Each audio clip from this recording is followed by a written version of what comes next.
တိုင်းပဲစီကားလို့နေခဲ့ပါဒီချိန်မှာတော့ချက်ကူဟာသူမရဲ့နေရဖြစ်တဲ့အိန္ဒိယကိုပြန်လည်ရောက်ရှိနေခဲ့ပြီလေဖြစ်ပါ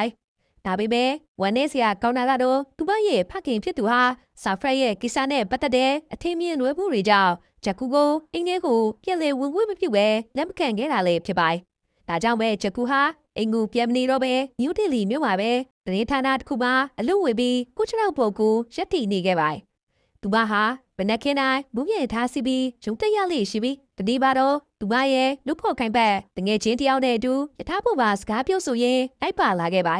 သူတို့ပြောဆိုနေတဲ့အကြောင်းအရာကတော့သတင်းဌာနရဲ့အက်ဒီတာချုပ်ကခွေးတကောင်စိတ်သက်ချနေတဲ့အကြောင်းကိုသတင်းထူးအနေနဲ့ရိုက်ကူးထားတဲ့အကြောင်းပဲဖြစ်ပါချက်ကူကတော့ဒီလိုနှစ်သားလာမရှိတဲ့သတင်းမျိုးကိုစိတ်ပပလက်ပပနဲ့ပဲလုတ်ကင်နေခဲ့ရပါယထာဖို့ပါထိုင်နေရင်းနဲ့ချက်ကူဟာထူးဆန်းတဲ့လူတစ်ယောက်ကိုသတိထားမိသွားခဲ့ပါအဲ့လူကတော့အခြားသူမဟုတ်ပဲဂျိုသားလေးပီကေပဲဖြစ်ပါပီကေဟာခေါင်းမှာဝါရောင်ဆိုင်ကယ်စီအုတ်ထုပ်ကိုစောင်းထားပြီးနေပင်မှာလည်းပတိတွေအများကြီးကိုဆွဲထားခဲ့ပါသူရဲ့လက်ထဲမှာတော့ဆရွက်ဆာနှန်းတွေပြစ်ပါတဲ့လက်ဆွဲကြီးတစ်လုံးနဲ့ကဆက်ဟောင်းဒီတစ်လုံးကိုလည်းအခုမှတိုင်းပြီးဝဲထားခဲ့ပါသေးတယ်ပီကေဟာယထာဘောကလူတွေကိုအိုက်လည်ပြီးဆရွက်လေးတွေဝင်ခနေတာကိုဂျကူကစိတ်ဝင်စားနဲ့ကြည့်ရှုနေပြီးခဲ့ပါ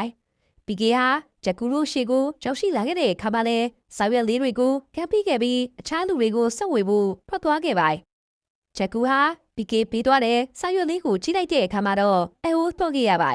ဒီဆရွက်ပေါ်မှာပျောက်ဆုံးနေပါသည်ဆိုတဲ့ခေါင်းစဉ်နဲ့အတူနတ်ဖျားတွေဖြစ်တဲ့ဂဏိရှာနတ်ဖျားခရစ်ယာန်နတ်ဖျားနဲ့အခြားနတ်ဖျားပုံတွေကိုရိုင်းနှိပ်ထားတာကိုလည်းတွေးလိုက်ရလို့ပါပဲဆာရွက်ရဲ့အောက်ဆုံးကတော့တူရှိပါကပီကေထန်ကိုစက်သွယ်ပြီးပါလို့ရေးသားထားတာလည်းဖြစ်ပါဒီလိုထူးဆန်းတဲ့လုံရက်ကိုမြင်လိုက်ရတဲ့အခါမှာတော့သတင်းတောက်တယောက်ဖြစ်တဲ့ဂျကူဟာဒါဟာသတင်းကောင်းတစ်ခုဖြစ်လာနိုင်တဲ့ဆိုတာကိုချွတ်ချင်းပဲသိလိုက်ရပါတော့တယ်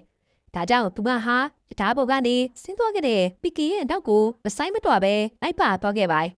ပီကေဟာဓာတ်ဘူရာယုံရဲ့ခုန်တလျာတစ်ခုမှာထိုင်နေခဲ့တဲ့ချိန်ပါပဲဂျကူဟာသူ့ရဲ့နားကိုကတ်သွားခဲ့ပြီးဒီစာရွက်တွေကိုဘာဖြစ်လို့လိုက်ဝင်နေရလဲဆိုတာကိုမင်းမြင်ခဲ့ပါတော့ပီကေဟာသူ့ရဲ့ထူကြတဲ့ဒီယူလေးသိန်းနဲ့ပြန်လေးဖြေချခဲ့ရမှာတော့သူမဒီနှစ်ဖျားတွေနဲ့ပတ်သက်ပြီးဖြည့်ရှင်းစရာကိစ္စတွေရှိနေတော့သူတို့ကသူကိုပြန်လည်ဆက်သွယ်ခြင်းမရှိသလိုရှားလို့လည်းမထွေးတော့တဲ့အတွက်အခုလိုကျုံညာစာရွက်တွေနိုင်ဝင်နေရတာဖြစ်ကြောင်းရှင်းပြခဲ့ပါ